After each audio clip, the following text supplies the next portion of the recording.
then returns home, not without taking a final look at the entire landscape.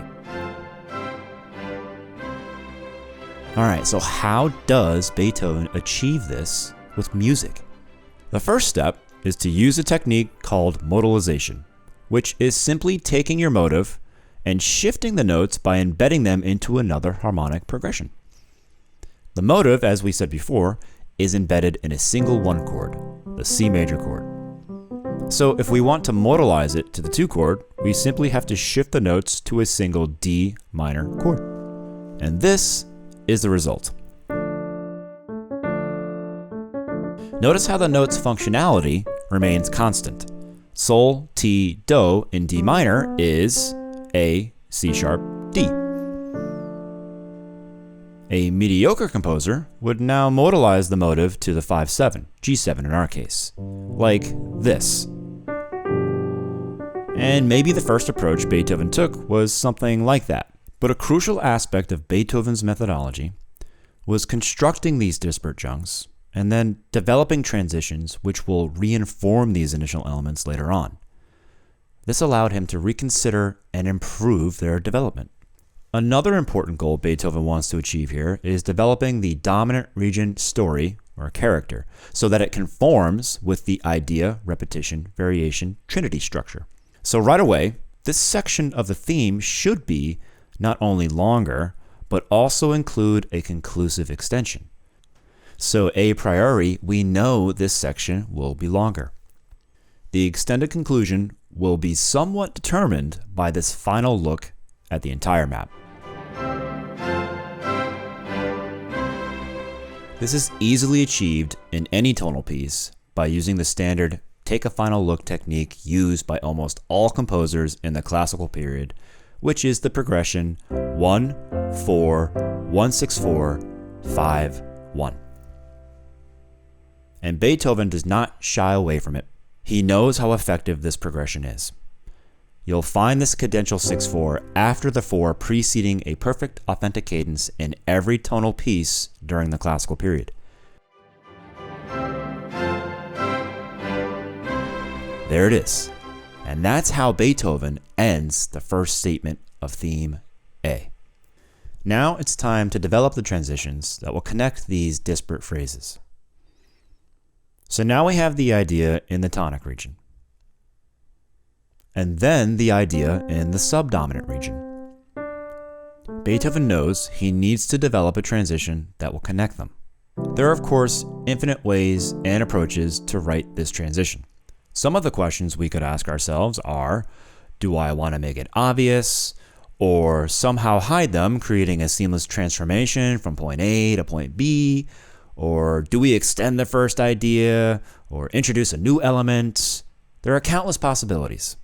Beethoven takes the easy solution by using a contrasting new idea and using a secondary dominant to travel the map from the 1 chord to the 2 chord. So, his solution is 2 whole notes. The 1 to the 5 of 2 to get to the 2. Simple. And since he knows this is an obvious transition, he boldly reinforces the contrast by orchestrating it on the woodwinds. So the main character is made out of strings, if you will.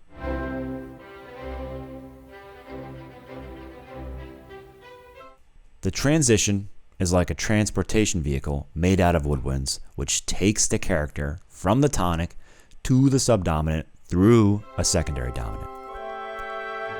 This will inform the next transition from the 2 to the 5. If we use the same vehicle to transport the character from the 2 to the 5-7, we are somehow making the vehicle into a new supporting character. We should also notice how this supporting character secretly contains elements or properties of the main character. In fact, it is a motivic development of the original 3-note motive. Those 3 notes, Sol, Ti, Do, are in some sense a 1 to 5 to 1. And we're doing 5-7 of 2 to 2. It should work perfectly over our target D minor. But Beethoven moves it to modalize it and match the new progression, C to A7 to D minor, because the first chord must be a C. Look at the first oboe and bassoon. These notes, re, fa, mi, targeting D minor, are a rhythmic augmentation of the sol, ti, do motive. So the supporting character itself is made out of elements of the main character. By the way, this is why great composers are, well, great. You've probably heard many times how you can't change a single note in a great composer's work without destroying it. There are so many of these crucial elements embedded in every single composition that it is very hard, if not impossible, to change one note without destroying the entire piece. All right, the next transition should be pretty set, right? We get to the 5/7 using a secondary dominant of the 5.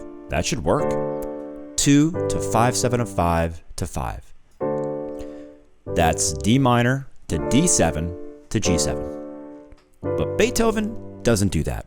Instead, he borrows a chord from the minor mode, the 2 minor 7 flat 5, and introduces inversions to create a stepwise bass line. So instead of taking this path, which actually tonicizes the 5/7 too strongly, he uses a borrowed chord from the minor mode, taking this path. The final progression is 2 minor 7 flat 5 in second inversion, arriving at the 5/7 in first inversion, thus creating a descending bass line, D, C, B. And notice how the C note is made even stronger with a trill. This is a beautiful move.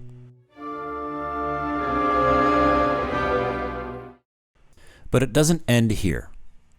In the last beat of the first transition, Beethoven uses these descending 16th notes to target and accentuate the initial note of the repetition, which is this D. And now, in this second transition, instead of using the descending 16th notes, Beethoven creates this descending bass line by way of inversions using whole notes.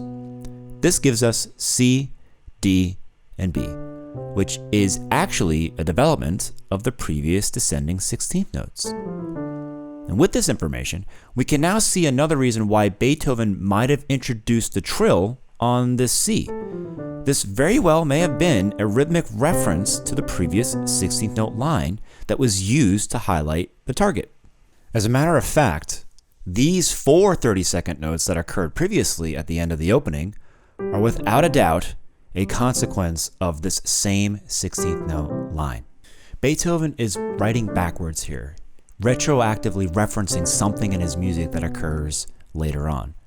If you look at Beethoven's manuscripts, you see holes in his writing all the time. He has these main ideas he knows he wants to use, and then goes back and writes the connective tissue to connect these dots, if you will. The 5/6/5, or 5 in first inversion, reinforms our original modalization of the idea in the variation, allowing Beethoven to take advantage of this B bass note and extend the idea with all 3 inversions of the 5/7 chord: G7 over B, G7 over D, and G7 over F.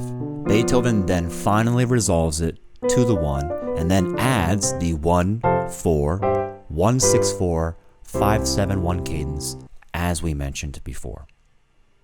So here's theme A in its entirety.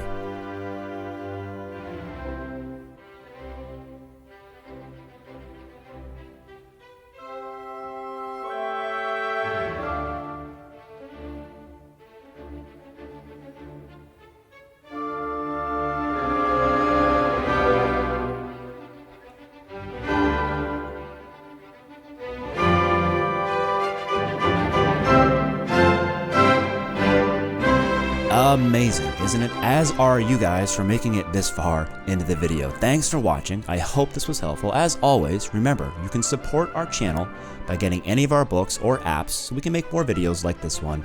And don't forget to subscribe. Thanks for watching.